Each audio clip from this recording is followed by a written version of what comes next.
मलाई चाहिँ त्यो हाम्रो चुनौती। यो 5 वर्षलाई सामान्य अन्य चुनावहरूमा चुनिएको जस्तो सोच्नुभयो भने त्यसले अप्ठ्यारो परिस्थिति सृजना गर्छ। आदरणीय साथीहरू,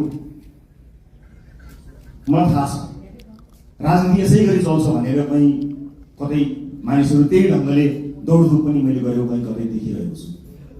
राजनीति त्यसै गरी चल्नेवाला छैन। नथिङ, कुनै पनि चिज हिजो जस्तो चल्नेवाला छैन। काँचुली फेर्ने, सर्वलकै काँचुली फेर्ने, सर्वलकै काँचुली फेर्नका लागि भनेर नेपाली जनताले हामीलाई त्यो अभिमत दिएका हुन्। हामी कानुन बनाउन आएका हौँ। कानुन बनाउने प्रमुख जिम्मेवारी तपाईँहरूको काँधमा नेपाली जनताले दिएका हुन्। उनलाई थाहा छैन त्यो कानुन फेरेर उनको घरको बाटो बन्छ, उनको धारामा पानी आउँछ, बिजुली आउँछ, इन्टरनेट चल्छ, उनलाई थाहा छैन। तर तपाईँलाई थाहा हुनुपर्छ कुन धाराले कहाँ अड्काएको छ मान्छेको घरमा धारा आउनु, तपाईँलाई थाहा हुनुपर्छ, अध्ययन गर्नुपर्ने हुन्छ। त्यसकारण यसपटक यो शक्तिको दौड हो, यताउता यसलाई भनेर हुन्छ कि उसलाई भनेर हुन्छ कि यसो भेटेर गएर फोटो खिचेर हुन्छ कि यो पसल बन्द गर्नुपर्छ। म आज अलिकति त्यो कुरा गरेर एज अ लमेकर, कानुन निर्माताका रूपमा तपाईँको जिम्मेवारी, हाम्रो जिम्मेवारी अत्यन्त गहन छ। कयौं पछिल्लो परिवर्तन संविधान कार्यान्वयन हुनका लागि समेत कानुनहरू बन्न सकेका छैनन्। संविधान निर्माण भएदेखि लामो समय हुँदासम्म विभिन्न बाधा अडचनहरू भयो। तर नेपाली जनताले अब हामीलाई कुनै बहाना बनाउन नपाउने गरी दिल खोलेर स्पष्ट र लगभग 2/3 बहुमत दिएका छन्। अब के को बाधा, अब केले अड्काउँछ हामी? अब अड्काउने भनेको तपाईँ हाम्रो नियतले मात्रै हो। र अर्को कुरा, धेरै लामो अनुभव त मेरो राजनीतिमा रहेन। जति समय राजनीतिमा रहे सबैभरि विभिन्न किसिमका प्रहारहरूको सामना गर्नु पर्यो। यो पार्टी जन्मेदेखि यसमाथि प्रहार भयो। पार्टीको नाममा मुद्दा चल्यो। यो पार्टीलाई जन्मैदेखि बुझ्ने कोसिस भयो, बचाउँदै लिएर आउन सक्यौँ। यो पार्टीको चुनाव चिन्हमा मुद्दा चल्यो। यो पार्टीको चुनाव चिन्हलाई भत्काइदिने गरी प्रहारहरू भयो स्थापित राजनीतिक दलहरूबाट, विभिन्न स्वार्थ समूहबाट, विभिन्न शक्ति समूहबाट। जोगाएर ल्यायौँ हामीले घन्टी बचायौँ, किनकि नेपाली जनताको लागि घन्टी बचाउनु पर्थ्यो, घन्टी बजाउनु पर्थ्यो। सजिलो थिएन। यो देशका सम्पूर्ण शक्तिहरू एक ठाउँमा उभिँदा पनि हामीले खुट्टा कमाएनौँ, हामी डराएनौँ, हामी हल्लिएनौँ, किनकि हामीलाई नागरिकको चेतनामाथि विश्वास थियो। एकपटक चुनाव त आओस् न अनि हामी देखाइदिन्छौँ भनेर हामीले 84 गरेका थियौँ। नागरिकले सबै हेरेका हुन्छन्, हरेक गतिविधि जनताले हेरेका हुन्छन्। जनताको चेतनालाई कसैले चुनौती दिन्छन्, जनता नै खराब भयो कि भनेर चुनौती दिन्छन्। होइन, यदि त्यस्तो हुन्थ्यो भने अघिल्लो चुनावमा हामीलाई 20-21 सिट होइन एकैपटक 2/3 दिन सक्थ्यो जनताले। तर अघिल्लो चुनावमा जनताले के भयो भने यी नयाँहरूलाई एकपटक हेरौँ ताकि यिनीहरू नमार्दिउन्, त्यति मात्र सिट दिउँ र पुरानाहरूलाई सचिने अवसर दिने गरी यिनीहरूलाई पनि निमेटान नपारौँ भनेर नागरिकले विवेकपूर्ण ढङ्गले मतदान गर्यो। तर नागरिकको त्यो विवेकलाई 2/3 पाएको सरकारले चुनौती दियो। शक्ति प्राप्त गरिसकेपछि आँखामा जुन पट्टी आउँछ अब त्यो पट्टी हामीले खोल्न सक्नुपर्छ। नत्र पुराना राजनीतिक दललाई नेपाली जनताले 34, 35, 36 वर्षमा पुरे तपाईँ हामीलाई 36 महिना 36 दिन पनि पुर्नेवाला छैन। यो कुरा नगर्नेवाला, किनकि जनता अब्बल चेतनामा आएको छ। अब कानुन निर्माताको रूपमा अब तपाईँहरूको दौड स्वार्थ समूहहरूको घर घरमा होइन। गुट बनाएर काङ्ग्रेस एमालेलाई जित्दैन साथी हो, कुनै गुट बनाउनु पर्दैन। घन्टीका मुनि सबै हटाउन सक्छौँ, घन्टीसँग धेरै ताकत छ, कहीँ गुट बनाउनु पर्दैन। र आफ्नो पोजिसन के हुन्छ, म कहाँ हुन्छु, मलाई के हुन्छ, पार्टीमा मेरो हैसियत के हुन्छ, संसदमा मेरो हैसियत के हुन्छ, सरकारमा मेरो हैसियत के हुन्छ, यो म केन्द्रित राजनीतिबाट बाहिर उठ्न सकिएन र देश केन्द्रित राजनीति गर्न सकिएन भने हाम्रो अभिगत पुराना राजनीतिक दलका नेताहरू भन्दा पनि बत्तर हकीकत हुन्छ। यो कुरा म तपाईँलाई डे 1 मा बताउन गइरहेको छु। त्यस कारणले आफूलाई सेन्टरमा राख्ने होइन। राजनीति आजसम्म त्यस्तै भयो।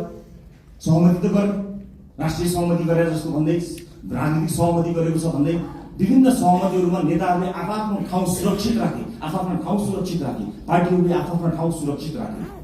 तर देशलाई सुरक्षित राख्ने हो कि होइन, देशलाई केन्द्रमा राख्यो कि राखिएन, त्यो महत्त्वपूर्ण कुरा हो। यतिखेर देश केन्द्रमा छ। देशले देखेको सपना हामीले पुरा गर्ने हो। तपाईँको र मेरो मन्त्री प्रधानमन्त्री बन्ने सपनाको भारी यो देशले, यो समाजले बोक्दैन। मेरो सपनाको भारी बोक्नको लागि यो समाज बाध्य छैन, तर यो समाजको सपनाको भारी तपाईँहरूले बोक्ने हो। त्यसका लागि तपाईँहरूलाई मत दिएर पठाएर सामान्य कुरा होइन। यहाँ शहीद आमा छिन्, ध्यान दिनु होला। कुनै पनि बिचौलियासँग साँठगाँठ गर्नुभन्दा, एक कप चिया खानुभन्दा अगाडि, उसको एक घुटको पानी खानुभन्दा अगाडि शहीद क्या हमारा सम्झिनु होला। आफ्नो छोरो चढाएर संसद छिनेपछि शहीद क्या सामान्य कुरा हो। देशमा बिचौलियागिरी बिगबिगी छ। मैले छोटो समयको राजनीतिमा जुन देखेँ त्यो अनुभव तपाईँलाई सुनाउँदैछु। तपाईँलाई विचलित बनाउन, तपाईँलाई प्रभावित बनाउनको निमित्त मानिसहरू दौडन्छ। देशको परिस्थिति यस्तो छ कि सरकार बनेको बेलुकाबाट एउटा समूह सरकार ढाल्न सक्रिय रहन्छ। बनेको दिनबाट प्रत्येक पटक हामीले अभूतपूर्व जनमत प्राप्त गरेका छौँ। त्यो अभूतपूर्व जनमत प्राप्त गरेसँगै अब यिनीहरू बिच फाटो ल्याउन सकिन्छ कि भनेर ठाउँबाट प्रयास भएको तपाईँहरू हेर्नुहुन्छ होला नि। समाचारभित्रका नियतहरू पनि हेर्न सकिन्छ नि कहिले। त्यस्ता ठाउँबाट हामी बच्नुपर्छ। हामीलाई फुटाउने, हामीलाई गिराउने, हामीलाई गलत गराउनेहरूको बिगबिगी छ। हामी विरुद्ध पनि धेरै मत आएको छ, लाखौँ भोट छ नि जसले हामीलाई भोट दिएन। अन्य विभिन्न नेताहरू छन्। प्रतिपक्षीको कमी रहँदैन, विरोधीहरूको कमी रहँदैन। फरक यति हो कि हामी कति बलियो छौँ। आफू बलियो हुनुपर्छ। अरूलाई दोष लगाएर अर्काले फुटायो, अर्काले शक्ति गर्यो, विदेशीको चाल, उसको चाल, यसको चाल, यस्ता शब्दहरूलाई अब हामीले मेटाउनुपर्छ। कसैको चाल हो। हामी मिल्न सकेनौँ भने, हामी स्वार्थको बन्दी बन्यौँ भने मात्र समस्या पर्छ। विभिन्न राजनीतिक पृष्ठभूमिबाट रासपा आउनुभएका साथीहरूलाई मेरो स्वागत छ। तपाईँहरूले कहीँ कतै हेजिटेसन भन्छ नि, कहीँ कतै तपाईँले लघुतावास राख्नै पर्दैन। मलाई पुरानो पार्टी भन्छन् कि अथवा पुरानो पार्टीहरूलाई गाली गर्दा मैले अनुहार रातो पार्नुपर्छ कि केही पनि भन्नु पर्दैन। हृदय ठुलो पारेर हामीले तपाईँहरूलाई स्वागत गरेका छौँ। खालि यति हो कि पुरानो प्रवृत्तिबाट तपाईँ टकटकिएर आउनुपर्ने छ। किनकि देश त्यस्तो अवस्था गरी नचलोस् भनेर कलिला भाइ बहिनीहरूले रगत बगाएका हुन्। हामीमाथि ऐतिहासिक जिम्मेवारी छ। यो 5 वर्ष नियमित रूपमा आएको चुनाव होइन। यो त शहीदहरूले रगत बगाएर आएको चुनाव। यहाँ जथाभावी अभिव्यक्ति दिने, यसलाई मनोरञ्जनको विषय बनाउने र हल्का फुलफुलका रूपमा प्रस्तुत हुने छुट कसैलाई पनि छैन, मलाई पनि छैन। हामी देखिरहेका छौँ। तपाईँ हाम्रा गतिविधिहरू नागरिकले हेरिरहेका छन्। भोट दिएका जनताको शिर झुक्ने काम कसैको कुनै अभिव्यक्तिबाट, कुनै क्रियाकलापबाट हुनुहुँदैन। प्रत्येक भोटको इज्जत हुनुपर्छ। हो, सञ्चार माध्यममा बोल्न रमाइलो लाग्छ, आफ्नो बारेमा समाचार आउँदा रमाइलो लाग्छ, आफ्नो बारेमा वाहवाही हुँदा रमाइलो लाग्छ। सञ्चारकर्मी साथीहरू पनि यही समाजका साथीहरू हुन्, उनीहरू मित्र हुन्। उनीहरूले कहिलेकाहीँ आफ्नो पक्षमा राम्रा कुरा लेखिदिँदाखेरि आफ्नो दङ्ग परिन्छ। तर त्योभन्दा अलिकति माथि हुनुपर्छ। तपाईँले दिने अभिव्यक्तिले वैदेशिक सम्बन्धमा के प्रभाव पारेको छ त्यो कुरा याद नगरिकन तपाईँले त्यस्ता किसिमका हल्का फुल्का अभिव्यक्ति दिनुभयो भने देशलाई दीर्घकालीन रूपमा असर गर्न सक्छ।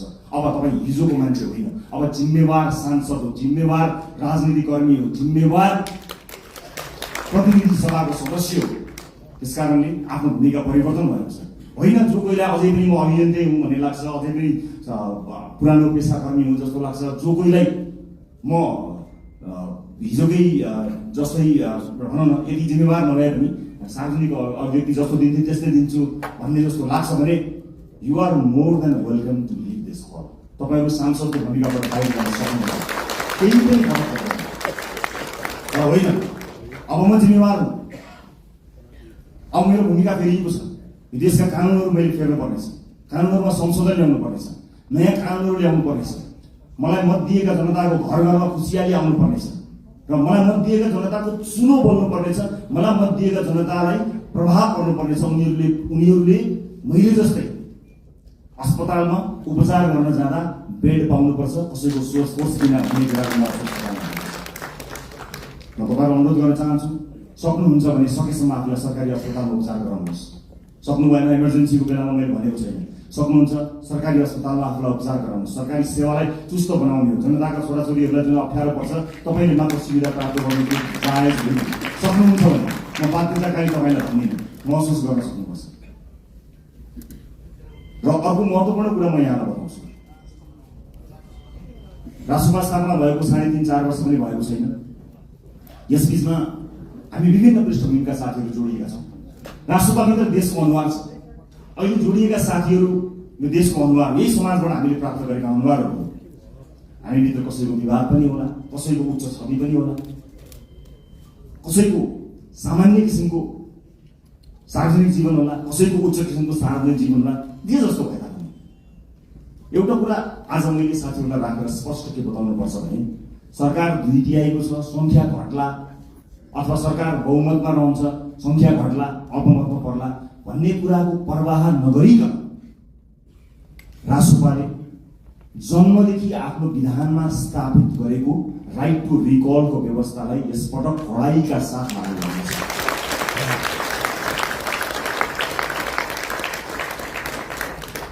एउटा स्वतन्त्रता हुन्छ, एउटा अनुशासन हुन्छ, एउटा फ्रिडम र एउटा डिसिप्लिन। यस बिचको पातलो एउटा रेखा छ साथीहरू, त्यो रेखालाई हामीले ध्यान दिनुपर्ने हुन्छ। तपाईँको स्वतन्त्रता हनन गर्ने पार्टीको कुनै पनि उद्देश्य छैन। पार्टी सभापतिका रूपमा मेरो कुनै पनि आपत्ति छैन, तपाईँ स्वतन्त्रताको सदुपयोग गर्नुहुन्छ, तर अनुशासित भएर। अनुशासनका लागि पार्टीले आफूलाई स्थापित गराउँछ। पार्टीले अनुशासनका विषयमा तपाईँहरूलाई कडाइका साथ पालना गराउनेछ। किनभने परिवार ठुलो भएको छ, अनुशासित हुन सकेनौँ भने त्यसले अर्कै किसिमको एउटा अराजकता सृजना गर्छ। अराजकतालाई हामी कदापि स्वीकार गर्न सक्दैनौँ। यसै पनि विभिन्न किसिमका अराजकताबाट समाज आक्रान्त भएको यो अवस्थामा हामीले अत्यन्त अनुशासित हुनुपर्नेछ।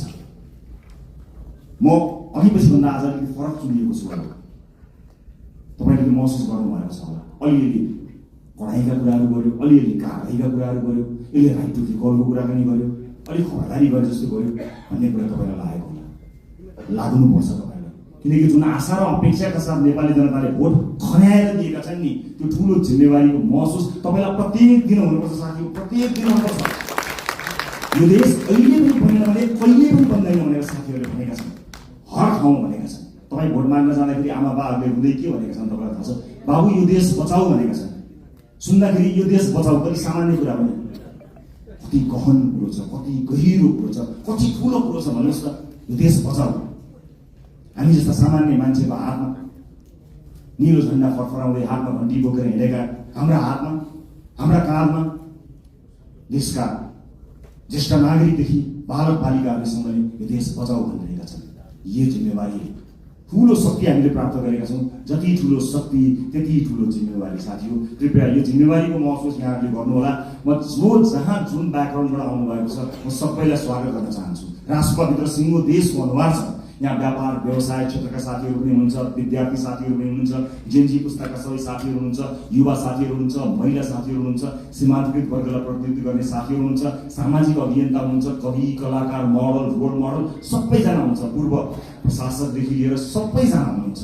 यति ठुलो यो परिवारलाई समायोजन गर्नको निमित्त, यो परिवारलाई एउटै धारमा एउटै ट्र्याकमा लिएर जानको निमित्त अनुशासनको अत्यन्त ठुलो खाँचो हुन्छ। म साथीहरूलाई के भन्न चाहन्छु, म तपाईँको मिडिया प्रेजेन्सप्रति कहीँ कतै दुःख मनाउ गर्दिनँ, तर आफू अभिव्यक्त हुनुभन्दा पहिला तपाईँले पार्टी पङ्क्तिसँग सल्लाह गर्नुहोला। तपाईँको सानो बोलीले मतदान गर्ने अर्को मानिसको चित्त नदुखोस्। तपाईँको सानो अभिव्यक्तिले देशका महत्त्वपूर्ण सम्बन्धहरूमा आँच नपुर्याओस्।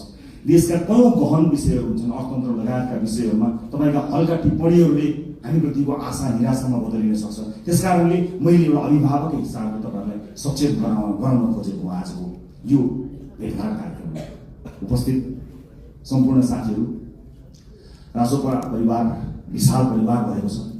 यो सँगसँगै नेपाली नागरिकले हामीलाई ठुलो अभिमत दिनुभएको छ। यसको जगेर्ना गर्नु तपाईँ हाम्रो कर्तव्य हो। अब संसदको सेसन चलेभन्दा बाहेक तपाईँहरूको भेट जनतासँग हुनुपर्नेछ। आफ्नो निर्वाचन क्षेत्रमा निरन्तर खट्नुहोला। तपाईँको निर्वाचन क्षेत्रमा कुनै पनि मान्छेले दुःख पायो भने त्यसको सम्पूर्ण जिम्मेवारी तपाईँको हुनेछ, किनकि तपाईँलाई उसले जिताएर पठाएको हो, आफ्नो सुख पाउँछु भनेर पठाएको हो। तपाईँलाई सुख दिन होइन, तपाईँका माध्यमबाट मैले र मेरो परिवारले सुख पाउँछ होला भनेर तपाईँलाई भोट दिएर पठाएको। त्यसकारणले ठुला ठुला हल या ठुला ठुला विदेशी कार्यक्रमहरूको सेमिनारमा होइन, ती गाउँ टोल बस्ती चिया चौताराहरूमा आफ्ना सांसदहरूलाई देख्न चाहन्छु।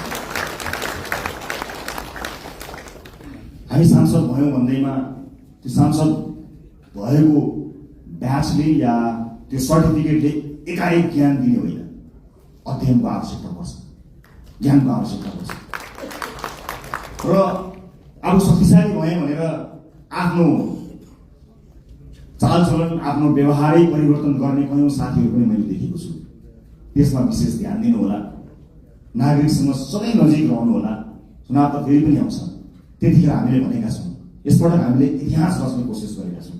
हामीले नागरिकसँग करार गरेका छौँ। नागरिक हामीलाई भोट हाल्न तयार थिए, तर पनि हामीले अतिरिक्त प्रतिबद्धता किन गऱ्यौँ भने हामी कमिटेड छौँ। यसपटक परिवर्तन गरेरै छाड्ने हो, यसपटक खाँचुली फेरेरै छाड्ने हो भनेर हामीले नागरिकसँग करार गरेका छौँ। त्यो करारका अक्षर अक्षर पढ्नु होला। र तपाईँहरूमध्ये कोही यहीँ भएकै हलहरूमध्ये नै कोही न कोही मन्त्रालय सम्हाल्ने साथीहरू हुनुहुन्छ, तर कृपया मन्त्री बनाइदिनुहोस् भनेर या मिडिया ट्रायलमा म फलाना मन्त्री भनेर त्यस्तो चिजलाई बन्द गरिदिनु होला। किनभने अहिलेसम्म केही पनि भएको छैन। पार्टीले क्याबिनेटमा कसलाई पठाउँछ भन्ने कुराको निर्णय आज यतिखेर तपाईँसँग हुँदासम्म हामीले गरेका छैनौँ। पार्टीले सही निर्णय गर्छ। कसैलाई तपाईँले भन्नु पर्दैन, हामीलाई थाहा छ, तपाईँहरूको दिव्यता थाहा छ, तपाईँहरूको क्षमता थाहा छ। कयौँ साथीहरू देखिएको गर्नुहुन्छ, कयौँ साथीहरू छेकिएको गर्नुहुन्छ। पार्टीले छेकिएका साथीलाई पनि हेरिरहेको छ।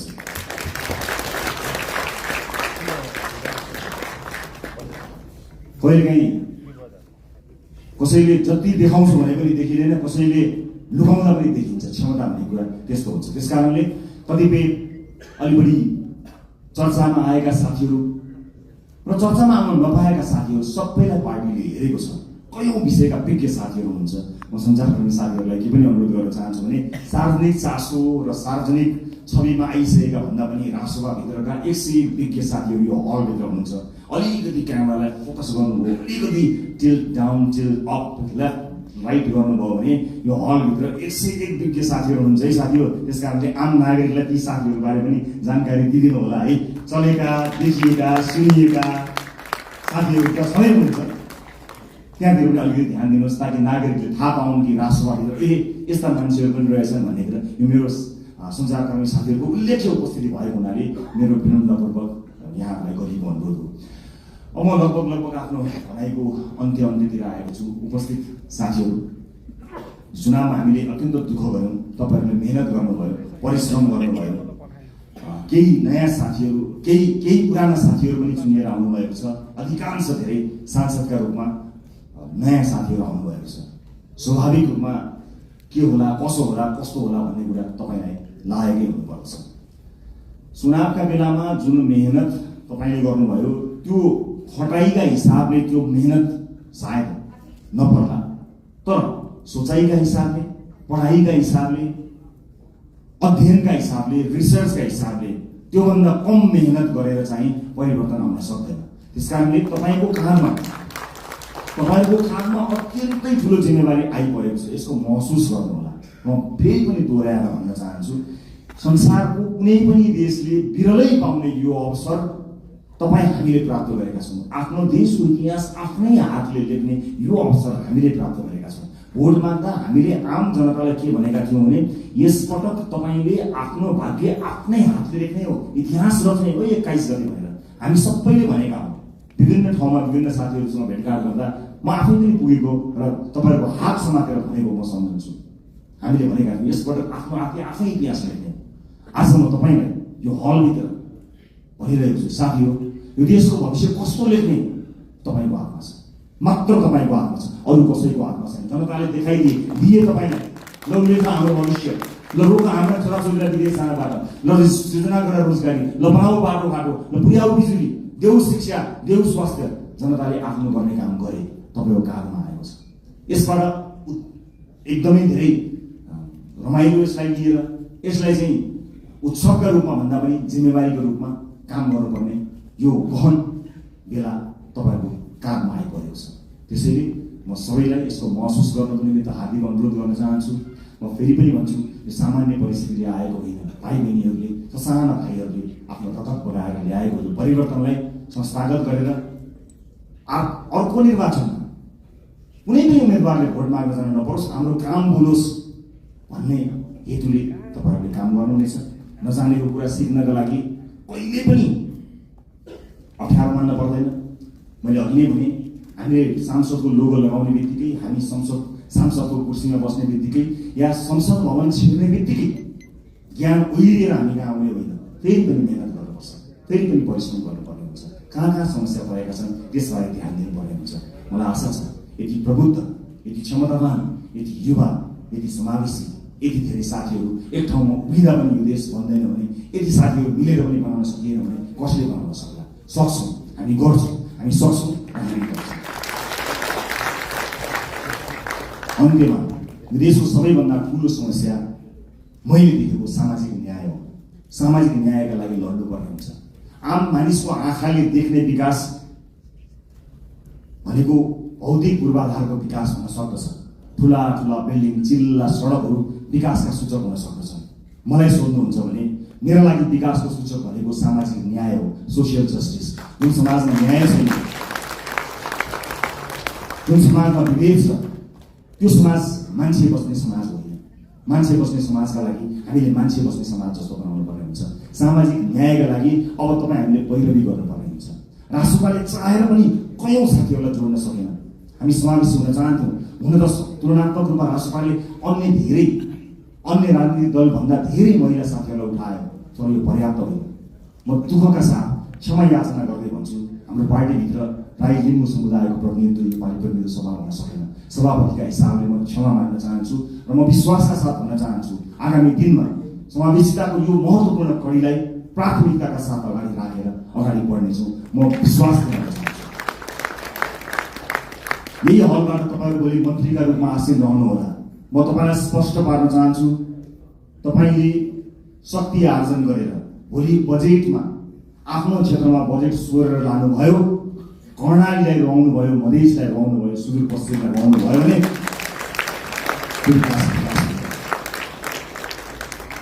सिङ्गो देश विकास हुँदा चितवन अविकसित हुँदैन, मलाई थाहा छ। त्यसकारणले हाम्रो ध्यान सिङ्गो देशको विकासमा जाने हो, क्षेत्रगत कुरामा होइन। यद्यपि कतिपय क्षेत्रहरू अत्यन्त संवेदनशील हुन्छन्, कतिपय चिजहरू महत्त्वपूर्ण हुन्छन्। जिल्लामा कतिवटा पुल बने, मैले कतिवटा पुल लिएर गएँ, मैले कति किलोमिटर बाटो आफ्नो क्षेत्रमा पिच गरेँ भन्ने कुराले तपाईँलाई कीर्तिमानी बनाउँदैन।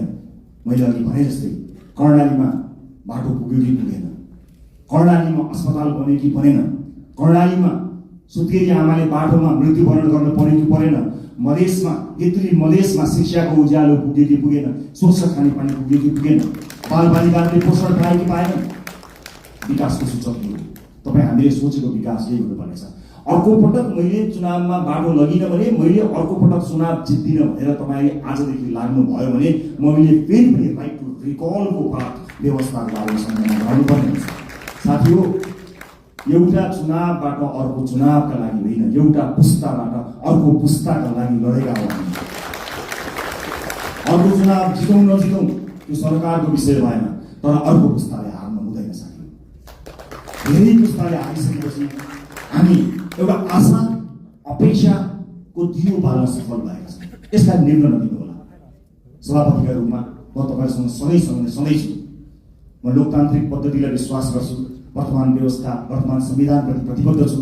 शासकीय स्वरूपमा सामर्थ्य पुग्दा केही न केही सुधार चाहिएको छ भन्ने कुराको हामीलाई हेक्का छ।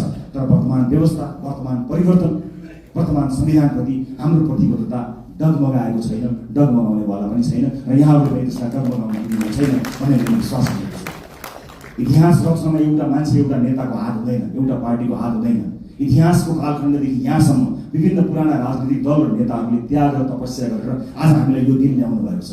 उहाँहरूका कयौँ व्यक्तिहरूप्रति हाम्रो प्रश्न हो, तर इतिहासले उहाँहरूले दिनुभएको योगदानलाई नजरअन्दाज गर्ने, त्यसलाई अपमानित गर्ने हक हामी कसैलाई पनि छैन। म ससम्मान इतिहासमा उहाँहरूले दिनुभएको योगदानका लागि उहाँहरू सबैलाई स्मरण गर्न चाहन्छु। पुराना राजनीतिक दल, पुराना सम्पूर्ण नेतागणहरूलाई म यही मञ्चबाट धन्यवाद दिन चाहन्छु र म यति भन्न चाहन्छु, इतिहास तपाईँले लेख्नुभयो, भविष्य हामी बनाउँछौँ।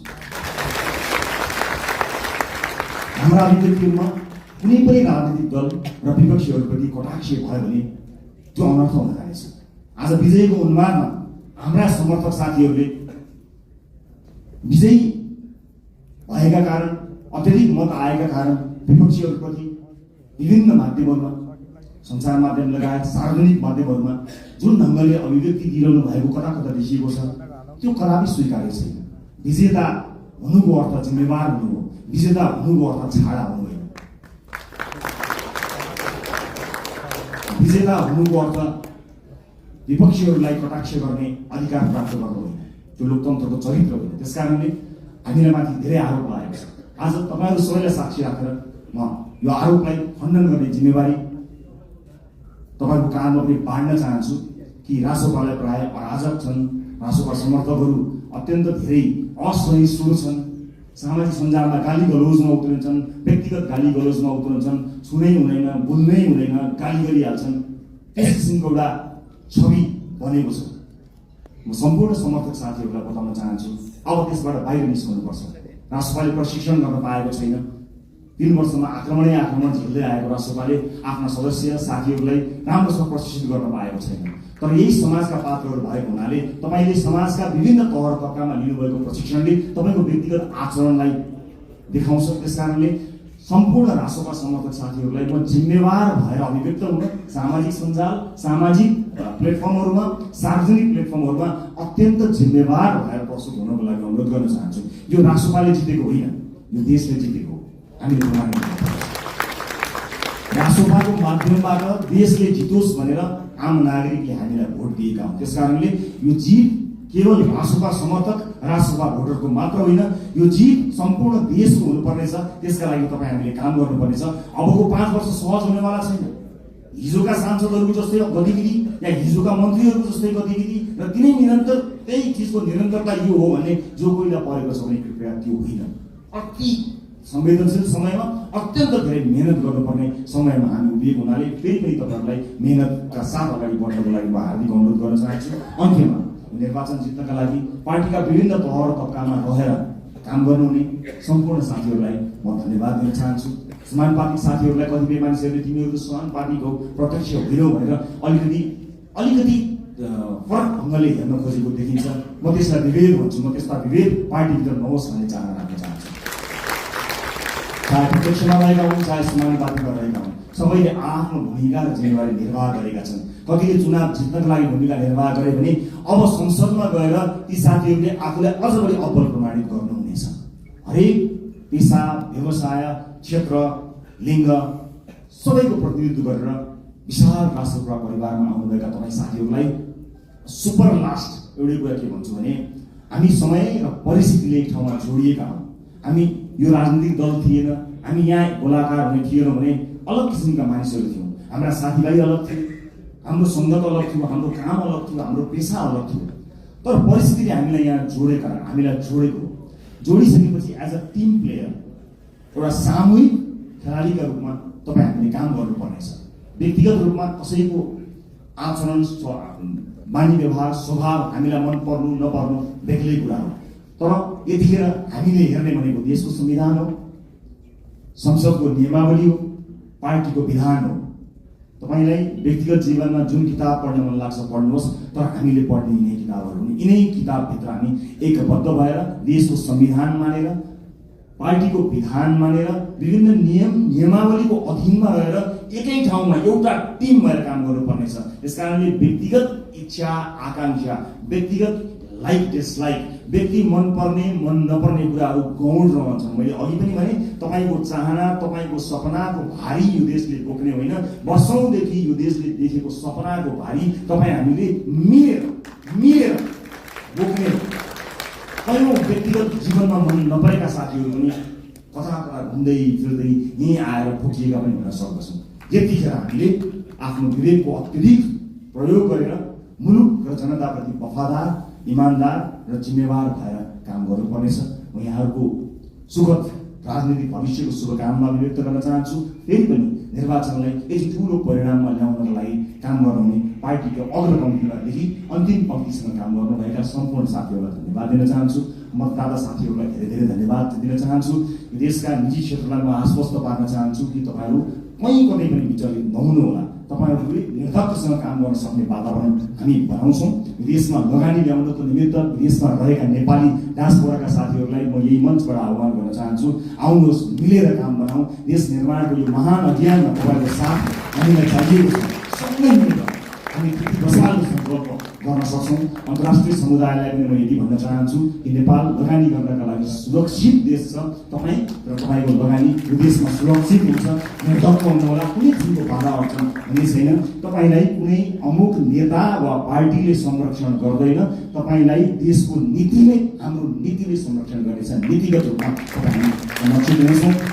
यस्तो विश्वविद्यालयहरूले काँचुली फेर्नुपर्नेछ, उद्योग कल कारखाना चल्नुपर्ने हुनेछ, देशमा कामधन्दा निरन्तर चल्नुपर्नेछ, इम्प्लोइमेन्ट क्रिएट गर्नुपर्नेछ। यी यावत जिम्मेवारीहरू पुरा गर्नको निमित्त हामी सक्षम भएर काम गर्नेछौँ। मुलुक नयाँ मान्छेहरूको हातमा गयो, कहीँ अप्ठ्यारोमा पर्छ कि लोकतन्त्रको खतरामा पर्छ कि कहीँ कतै अलिकति अधिनायकवाद आउँछ कि जस्ता जुन शङ्का भ्रम या आशंकाहरू कतै कतै भएको छ, म सबै चासो राख्ने सरोकार राख्ने सबैलाई बताउन चाहन्छु कि मुलुक राम्रो हातमा छ। We will handle it with care. हामी यसलाई एकदमै केयरफुली यो जनताले दिएको मतलाई अत्यन्त प्रेमका साथ, अत्यन्त सौहार्दका साथ, करुणाका साथ र अत्यन्त चनाखो भएर हामी काम गर्नेछौँ। सुशासनमा नयाँ मानक स्थापना हुनेछ र मुलुकलाई आर्थिक समृद्धिको बाटोमा हामी निरन्तर लिएर जानको निमित्त अहोरात्र काम गर्नेछौँ। हस्, फेरि पनि यहाँलाई यो उपस्थितिका लागि, यो विजयका लागि र यो प्रतिबद्धताका लागि धेरै धेरै धन्यवाद दिन चाहन्छु। तपाईँ हामी सबैको जय होस्। जय देश, जय मन्दिर।